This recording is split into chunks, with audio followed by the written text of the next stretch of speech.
Welcome to Learning Life Content. Please like, share, comment and subscribe. Your support helps us grow and motivates us to bring you more fascinating and enriching stories. In the late 13th century, the Delhi Sultanate was a flickering candle in a gathering storm.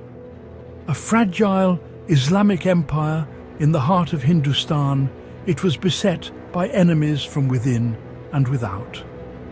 From the north, the relentless Mongol hordes of the Chagatai Khanate threatened to sweep across the plains, a terrifying force that had already laid waste to vast swathes of Asia. Within its own borders, powerful Hindu kingdoms resisted its authority, and treacherous court politics threatened to tear the ruling dynasty apart. The economy was unstable, the frontiers were porous, and the very survival of Delhi seemed to hang by a thread. Into this crucible of chaos and uncertainty stepped a man whose name would become synonymous with ruthless ambition, military genius, and radical statecraft. A man who would not only save the Sultanate from annihilation, but forge it into a formidable empire, its influence stretching further than ever before. His methods were often brutal, his policies audacious, and his vision absolute. He was a figure of contradictions, a devout Muslim who plundered temples, a patron of the arts who ruled with an iron fist, and a brilliant administrator who inspired both terror and awe. He rose to power through a shocking act of betrayal, assassinating his own uncle and father-in-law, the reigning Sultan Alauddin. Yet he navigated the treacherous currents of court rivalries with uncommon cunning, securing his throne through a calculated mix of lavish gifts and swift, merciless retribution against his opponents. He ruled through shrewd strategy and administrative rigor, transforming the very structure of the state. Faced with the existential threat of the Mongols, he fortified his capital, raised a massive standing army, paid in cash, and inflicted a series of crushing defeats upon the invaders. To fund this military machine and control his vast empire, he implemented revolutionary economic reforms, fixing the price of every essential commodity and creating a sophisticated intelligence network to enforce his will.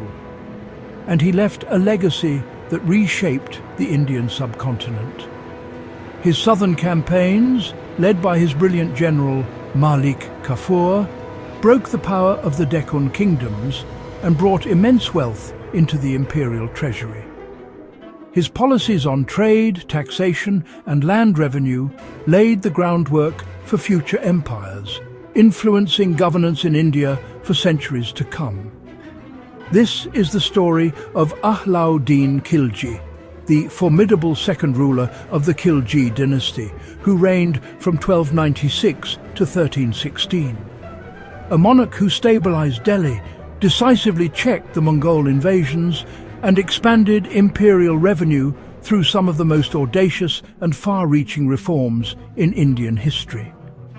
Join us as we explore the life and legacy of the Sultan who built an empire from the edge of ruin.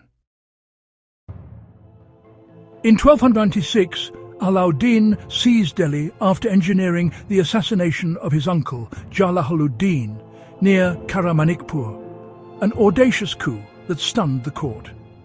He styled himself Sikandar Isani, Second Alexander, a claim backed by swift campaigns, lavish durbars, and a reputation for implacable resolve. Alauddin's campaigns were swift and disciplined, using strong logistics, mobile cavalry, and ruthless follow-through. He pressed into Gujarat in 1299, took Ranthambore in 1301, captured Chittor in 1303, and subdued Mahalwa and Jalore soon after, binding key trade routes to Delhi. He pushed expeditions deep into the Deccan and the far south, projecting Delhi's power well beyond earlier frontiers. His trusted general Malik Kafur led the southern drives, compelling tribute from Wurunggul, Dwa Ra Sa Mud Ra, and Madhu Rai. Temples and treasuries yielded immense wealth that fueled the Sultanate's armies. Alauddin Khilji was no mere conqueror. He was a revolutionary administrator, a pragmatist obsessed with control. His vast military ambitions, particularly the need to maintain a massive standing army to repel the relentless Mongol hordes, required a stable and predictable economy. This necessity became the mother of some of the most radical state interventions in Indian history. He understood that a well-fed, affordable army was an effective army, and to achieve this, he would reshape the very fabric of Delhi's economic life. His most famous reforms targeted the marketplace. He established 3 distinct regulated markets in Delhi, one for grain, another for cloth and expensive goods, and a third for horses, cattle, and slaves. To ensure affordability, he fixed the price of every essential commodity, from wheat and barley to needles and shoes. This wasn't mere suggestion, it was law, enforced with brutal efficiency.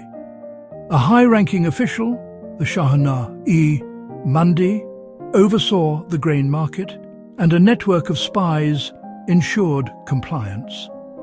Merchants were licensed, their profits capped, and hoarding was a crime punishable by severe penalties. Chroniclers even report that inspectors would cut an equivalent weight of flesh from any shopkeeper found using fraudulent weights. This economic control directly served his military machine.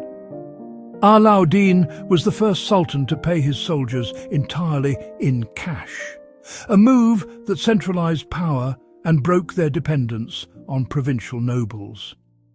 To prevent the rampant fraud that plagued army musters, he instituted 2 ingenious systems. Dar, the branding of cavalry horses to prevent substitution, and Chehra, a detailed descriptive roll of each soldier.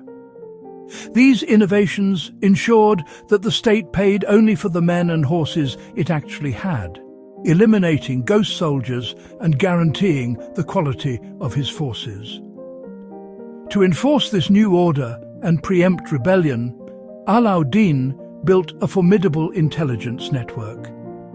His spies, known as Barids and Munhis, were everywhere, in the markets, in the army, and most importantly in the households of the powerful nobles.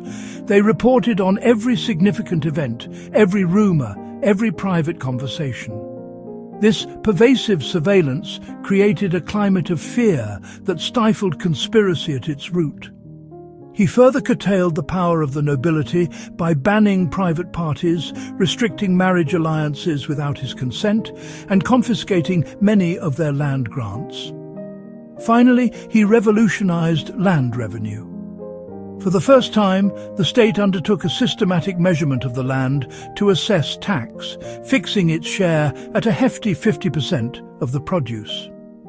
While harsh, this policy eliminated the corrupt intermediaries who had previously bled both the peasant and the state. The result of these interlocking reforms was unprecedented stability. With state granaries full, prices remained steady even during famines. The treasury overflowed, capable of sustaining long and distant campaigns, funding magnificent architecture, and securing the Sultanate against all threats. Alauddin had built a powerful, centralized and solvent state on a foundation of ruthless control. He fortified Delhi and raised Siri, the second city, a military-minded capital with robust walls and new administrative quarters. He expanded the Qutub complex, commissioning the Alai Darwaza in 1311. Its red sandstone, marble inlay and horseshoe arches marked a leap in Indo-Islamic design. Persianate culture deepened, courtly literature, calligraphy and architecture flourished, mingling with local traditions to shape the Sultanate's style. Alauddin died in 1316, leaving a rich but brittle empire. Factions jostled as the court sought control.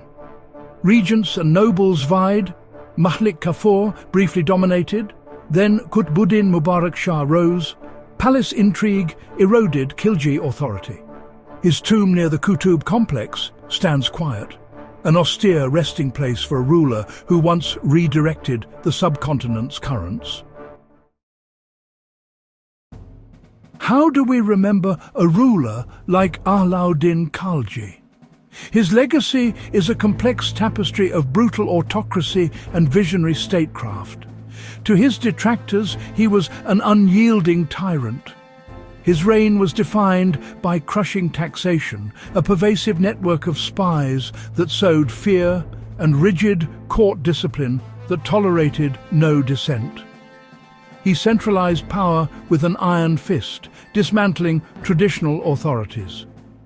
This view paints him as a ruler driven by paranoia, sacrificing individual liberty for state security. Yet, to others, this ruthlessness was the necessary price for stability. They see a brilliant strategist who understood his kingdom's survival depended on a secure frontier and a stable economy. Inheriting a realm under constant threat from the Mongol hordes, Alauddin went on the offensive. His generals inflicted devastating defeats on the Mongols, culminating in decisive victories around 1306 that ended their threat to India for decades. This hard-won peace was the bedrock of his achievements. His economic reforms were equally revolutionary. The famous price controls were a strategic tool, ensuring his massive army could be paid and provisioned. By standardizing weights, licensing merchants, and punishing hoarders, he created unprecedented market order, preventing famine and ensuring essential goods were available. His fiscal frameworks, including systematic land revenue assessments, filled the treasury and were so effective they were adapted by subsequent dynasties, including the Tughlaqs and later the Mughal Emperor Akbar. Alauddin's reign fused raw military force with sophisticated administrative innovation, transforming a fragile kingdom into a centralized imperial power. Our understanding of him is shaped by chroniclers like Ziauddin Barani, who wrote with both awe and disapproval. Ultimately, Alauddin Khilji remains a contentious figure, a military genius, a shrewd administrator, and a ruthless despot. His legacy is not one of simple good or evil, but of the profound and often brutal transformation of the Indian state. Thank you for watching Learning Life content. Please like, share, comment and subscribe. Your support helps us grow and motivates us to bring you more fascinating and enriching stories.